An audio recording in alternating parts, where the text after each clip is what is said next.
మీకు గుర్తుండే ఉంటుంది, ఆగస్టు 15 దేశ ప్రజలను ఉద్దేశించి ఎర్రకోటపై నుంచి మాట్లాడుతూ ప్రధానమంత్రి నరేంద్ర మోడీ ఇచ్చిన హామీ, ఈ మన దేశ రైతులు, పాల ఉత్పత్తిదారులు, మత్స్యకారుల ప్రయోజనాల కొరకు నేను గోడగా నిలబడి రక్షణగా ఉంటాను అంటూ హామీ ఇచ్చారు. రైతులు, పాల ఉత్పత్తిదారులు, మత్స్యకారుల ప్రయోజనాల విషయంలో రాజీ పడే ప్రసక్తి లేదు. भारत के किसान, भारत के पशुपालक, भारत के मछुआरे, ये हमारी सबसे बड़ी प्राथमिकता है. भारत के किसान, भारत के मछुआरे, भारत के पशुपालक, उनसे जुड़ी किसी भी अहितकारी नीति के आगे मोदी दीवार बन के खड़ा है.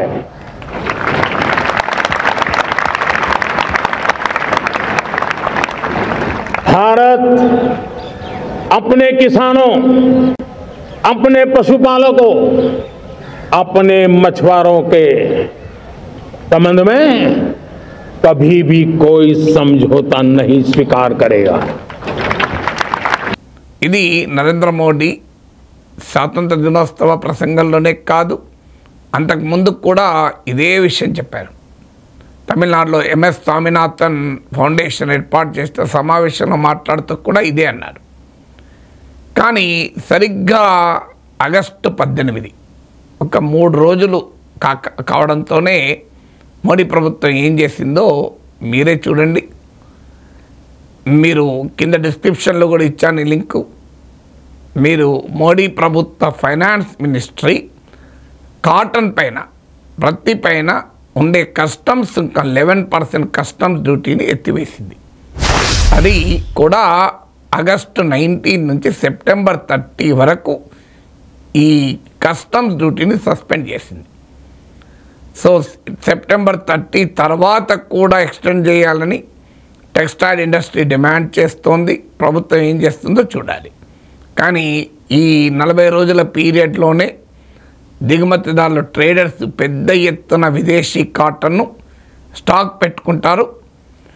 మన దేశ రైతాంగము ఉత్పత్తి చేసిన కాటన్ మార్కెట్లోకి వచ్చేలోగా విదేశీ కాటన్ దేశ మార్కెట్ను ముంచేయబోతోంది.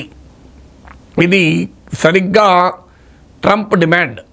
మీకు ట్రంప్ 50% సుంకాలు విధిస్తానని బెదిరిస్తూ ఏమంటున్నాడు, భారతదేశ వ్యవసాయ మార్కెట్లను, dairy market, agriculture, dairy, fisheries మార్కెట్ను ఓపెన్ అప్ చేయాలి అని డిమాండ్ చేస్తున్నారు.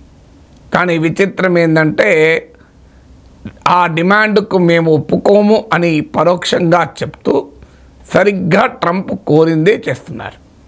ఇది రాబోయే కాలంలో ఏం జరగబోతుందో అనటానికి ఇది ఉదాహరణ. అన్ఫార్చునేట్లీ మన మీడియాలో కూడా దీనికి పెద్దగా గుర్తింపు రాదు. కానీ ఎందుకంటే మనకు తెలుసు దానికి కారణాలు ఏం చెప్పాల్సిన అవసరం లేదు. ఇవాళ పరిస్థితి ఏంటి? తెలంగాణ, ఆంధ్రప్రదేశ్, మహారాష్ట్ర, పంజాబ్ ఇలా అనేక రాష్ట్రాల్లో పత్తి పండుతుంది. పత్తి రైతులు దేశంలోనే ఆత్మహత్యల్లో అగ్రభాగాన ఉన్నారు. కాటన్ ఫార్మర్ సూసైడ్స్ అనేది భారతదేశంలోనూ తెలుగు రాష్ట్రాల్లోనూ ఒక పెద్ద సమస్య. ఇప్పుడు మీరు ఫారిన్ కాటన్ను ఇంపోర్ట్ చేసుకుంటున్నారు. పెద్ద ఎత్తున 11% కస్టమ్స్ డ్యూటీ తొలగించడంతో భారీగా ఇంపోర్ట్ వస్తుంది. ఆల్రెడీ అమెరికాలో ఫార్మర్స్కు cotton farmers are heavily subsidise. బిలియన్ల డాలర్ల, $100 కోట్ల సబ్సిడీలు ఇస్తున్నారు. తాజాగా కూడా మీకు కొత్తగా అమెరికా కాంగ్రెస్లో పెట్టిన బిగ్ అండ్ బ్యూటిఫుల్ బిల్లో కూడా భారీ ఎత్తున అమెరికాలో రైతులకు సబ్సిడీలు ఇచ్చేటువంటి ప్రతిపాదన కూడా చేశారు. ఆల్రెడీ భారతదేశంలోకి పెద్ద ఎత్తున ఈ కాటన్ ఇంపోర్ట్ అవుతోంది. మీకు 2023-24తో పోలిస్తే 2024-25లో ఒక్క ఏడాదిలోనే భారతదేశంలోకి పత్తి దిగుమతులు కాటన్ ఇంపోర్ట్స్ ఏకంగా మోర్ దెన్ 107% పెరిగినాయి, 107%. 2023-24లో $579 మిలియన్ విలువైన కాటన్ ఇండియాలోకి ఇంపోర్ట్ అయితే 2024-25లో ఇది $1.2 బిలియన్, $120 crore పెరిగిందంటే మీరు ఆలోచించండి. $579 మిలియన్ నుంచి $1.2 బిలియన్ పెరిగింది. ఆ 107% రైజ్ ఇది.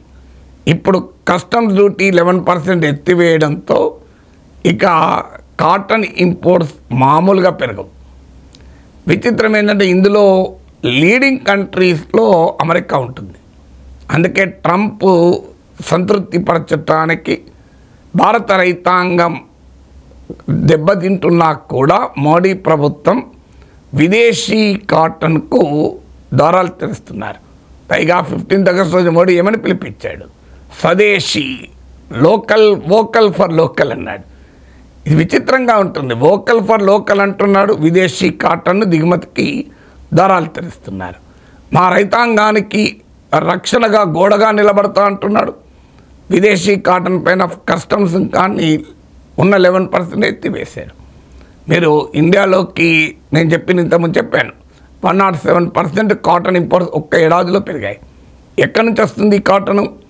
మీకు ఆస్ట్రేలియా నుంచి $258 మిలియన్ విలువైన కాటన్ దిగుమతి చేసుకున్నాడు 2024-25. I'm quoting the data from global trade research initiative. ఇది మన దేశ మీడియాలోనూ విదేశీ మీడియాలోనూ అంతటా దొరుకుతుంది ఈ డేటా. నేనేమి ఆకాశం నుంచి తీసుకురాలే. Global trade research initiative data ప్రకారం భారతదేశం భారీ ఎత్తున కాటన్ దిగుమతి చేసుకునే దేశాలు 4. 1 ఆస్ట్రేలియా, 2 అమెరికా, 3 బ్రెజిల్, 4 ఈజిప్ట్. ఇప్పుడు ఈ ఆస్ట్రేలియా నుంచి కోటాస్ కూడా ఉంటాయి. కోటాస్కు లోబడే దిగుమతి చేసుకోవాలి. ఇప్పుడు ట్రంప్ ఒత్తిడి కనుక అమెరికా నుంచి అలాంటి ఏమీ లేకపోతే ఇంకా మామూలుగా పెరగదు. ఆస్ట్రేలియా నుంచి $258 million, to be precise $258.2 million. America నుంచి $234 మిలియన్ విలువైన కాటన్ ఇంపోర్ట్స్ 2024-25 ఫైనాన్షియల్ ఇయర్లో చేసుకున్నాం. To be precise $234.1 million.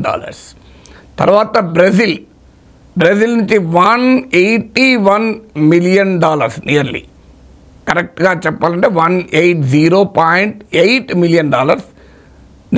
నేను దాన్ని రౌండ్ ఆఫ్ చేసి $181 మిలియన్ అని చెప్తున్నాను. అలాగే ఈజిప్ట్ నుంచి $116 మిలియన్ పైగా, అంటే టు బీ ప్రిసైజ్ $116.3 మిలియన్. ఇప్పటికే మనం ఇంత పెద్ద ఎత్తున కాటన్ దిగుమతి చేసుకుంటుంటే ఒక్క ఏడాదిలోనే కాటన్ ఇంపోర్ట్ 107% పెరిగితే ఇప్పుడు ఈ 11% కస్టమ్స్ డ్యూటీ ఎత్తివేస్తే ఏం జరుగుతుంది?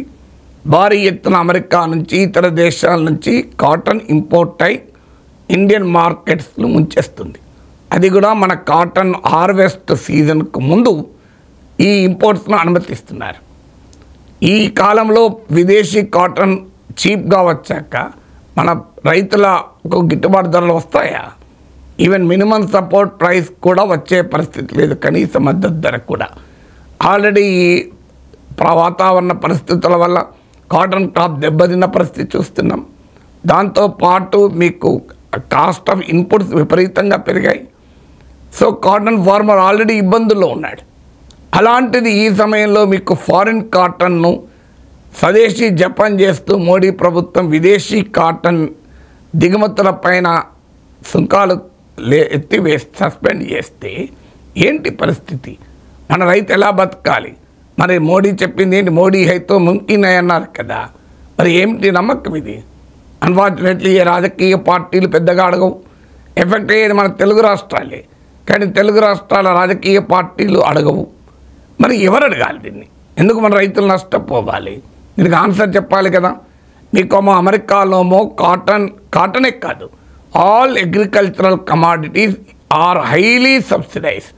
మీకు అక్కడ ఈవెన్ రైతుకు ప్రొడక్షన్ కాస్ట్ కన్నా కూడా ఎక్కువ సబ్సిడీస్ ఉంటాయి. అంత భారీ ఎత్తున సబ్సిడీస్ ఇస్తారు. అక్కడ మీకు పాపులేషన్లో చాలా నెగ్లిజిబుల్ ప్రపోర్షనే ఫార్మింగ్ పైన ఆధారపడ్డారు, వ్యవసాయం పైన. మన దేశంలో ఇప్పటికీ సగం మంది ప్రజలు వ్యవసాయం పైన ఆధారపడుతున్నారు. సో అందువల్ల ఇలా ట్రంప్ ఒత్తిళ్లకు తలవంచి ఇంపోర్ట్ డ్యూటీని, కస్టమ్స్ డ్యూటీని తొలగిస్తే అది మన దేశ రైతాంగం పైన ఏ రకమైన దుష్ప్రభావం పడుతుందో చూడండి. ఇక్కడికే ఆగదు. ఇది కేవలం ప్రైస్ మాత్రమే కాదు, ఫారిన్ కాటన్తో మనకు ఇంకో సమస్య కూడా ఉంది. ఇది genetically modified, new generation genetically modified cotton వచ్చే ప్రమాదం ఉంది. మీకు గుర్తుండే ఉంటుంది, బీటీ కాటన్ సృష్టించిన బీభత్సం, దానిపైన మాన్సంటో లాంటి కంపెనీలు ప్రవేశపెట్టిన విత్తనాలు, దానిపైన దేశంలో జరిగిన గందరగోళం, రైతుల ఆత్మహత్యలు చూశాను. ఇప్పుడు మరింత ప్రమాదకరమైన దేశ జీవ వైవిధ్యం, బయోడైవర్సిటీని దెబ్బతీసేటువంటి మీకు cotton varieties, foreign cotton varieties enter అయ్యే అవకాశం ఉంది. కాటన్ సీడ్ ఆయిల్ ధర ఇది మన ఫుడ్ చైన్లోకి కూడా ప్రవేశించేటువంటి ప్రమాదం ఉంది. అందువల్ల ఇది కేవలం రైతులపైనే కాదు, ఇది మన ఆరోగ్య వ్యవస్థలపైన ప్రభావం పడుతుంది, మన వ్యవసాయం పైన ప్రభావం పడుతుంది. ఈ జెనెటికలీ మాడిఫైడ్ కాటన్కు మీకు ఎక్కువ పెద్ద ఎత్తున పురుగు మందులు వాడాలి. సో పెద్ద ఎత్తున మనకు అగ్రికల్చర్ కాస్ట్ పెరిగిపోతాయి. సో ఎక్కడికి పోతున్నాం మనం? సో రైతులకు ప్రయోజనం కలిగించాల్సింది పోయి అమెరికా రైతులకు, ఆస్ట్రేలియా రైతులకు ప్రయోజనం కలిగించేటువంటి ఈ విధానాన్ని ఖచ్చితంగా మనం వ్యతిరేకించాలి.